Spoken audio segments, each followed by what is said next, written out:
and welcome back to my YouTube channel. This is Leslie, and today I am making a card for Not Too Shabby's August Challenge mood board.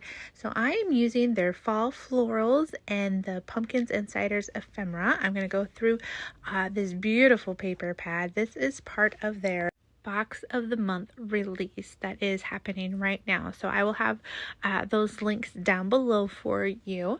But I just love these papers. It's definitely different. A lot of those pinks hues that are just gorgeous. It definitely gives off fall vibes, but not in the normal here's some orange, here's leaves, here's that kind of thing. So I really like adding this to my collection. There is 4 patterns of each, or 4 sheets of each pattern.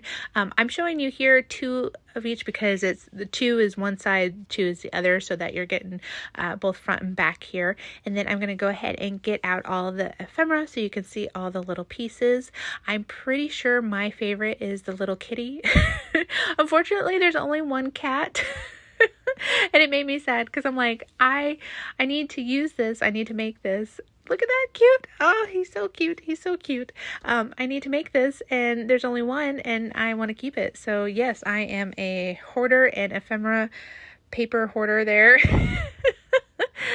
But this is all the beautiful ephemera here. You got your little boots, some scarves, some candles, all the little pumpkins, and all in those pink and cream colors. So I really love that. So let's go ahead and get this card started. I started out by cutting out a dome, and then I'm using the Warm Wishes sentiment from a stamp set that I have. I think it was one of the freebies from scrapbook.com a year or 2 ago. So I found it in my stash and I'm like, yes, because this ephemera is giving me all the warm fall vibes. And is anybody else ready for fall? Just me?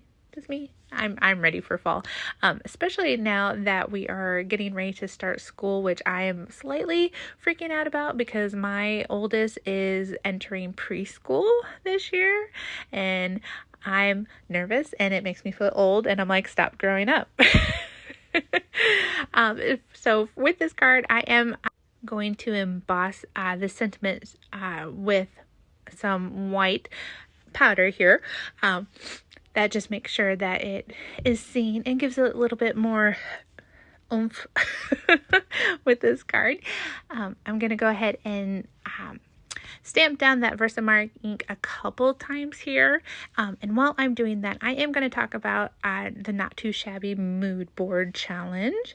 I am part of the challenge team for Not Too Shabby, which I love being a part of the team because I love Not Too Shabby products. And the mood board challenge is where you get to create a card using the colors or be inspired by the pictures of that challenge. And then if you make a card, you upload it to our blog, and then you can be entered into a giveaway, and it's a gift card from Not Too Shabby. So that's definitely a fun little thing to kind of get your creative juices flowing. If you use Not Too Shabby products, you can enter, I believe, up to 3 times. If you use other people's products, that's totally fine. You just can only enter once, so keep that in mind.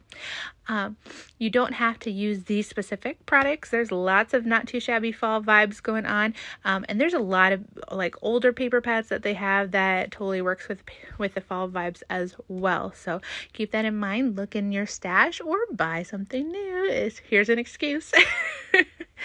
I know I do. Any excuse to buy craft supplies, right?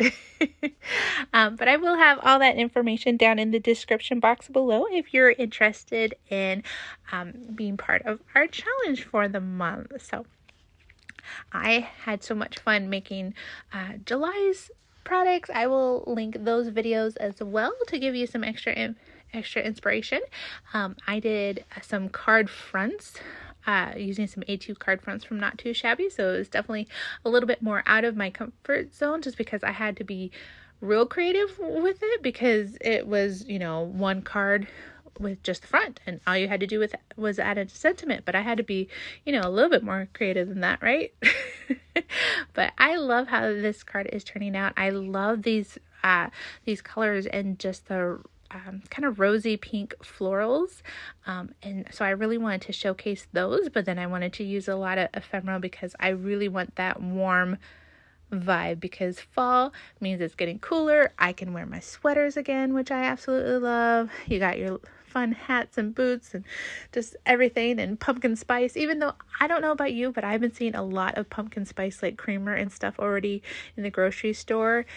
I feel like it's a little bit too early for that, but it might just be me. I'm real like true to the, I want it to be fall before I'm drinking fall flavors, but I wouldn't be surprised if there's Christmas stuff out in the stores like early and earlier, guys.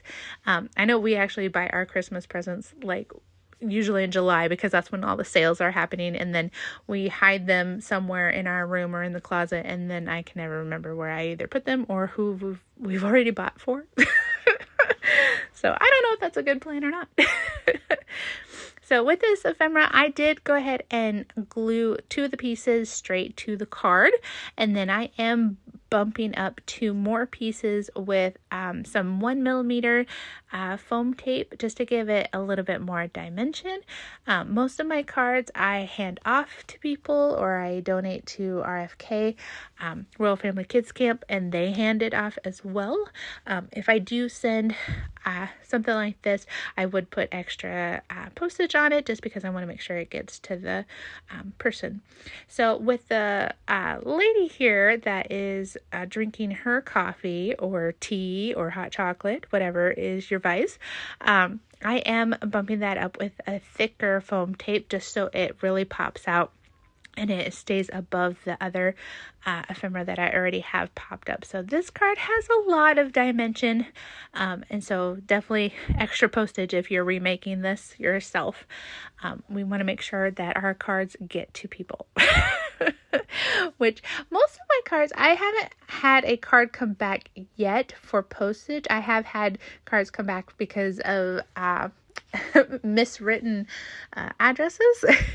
I had an Easter card come back. I sent it before Easter, y'all, and I think I ended up getting it back like in May or like the end of May, early June. So it takes forever to come back to you if you have the wrong address. So just keep that in mind. I don't even know if with having not enough postage, if it would take forever to come back or not. But I did pull out these enamel dots from my stash. They just matched perfectly. I'm using this almost kind of a nude pink color for a little bit of bling here. We're adding a few to the top there just so your eye definitely travels down to the sentiment. We really want to make sure that pops out. So this is my first card for this mood board challenge. I will be doing another one later in the month, but definitely check out all that information down below, and please join us for this month's challenge. You know, get yourself in and entered into that giveaway, okay? So if you like this video, hit the like button. If you're new here, hit subscribe. If you want to watch more videos by me, go ahead and click on one of those, and I will see you in another video soon.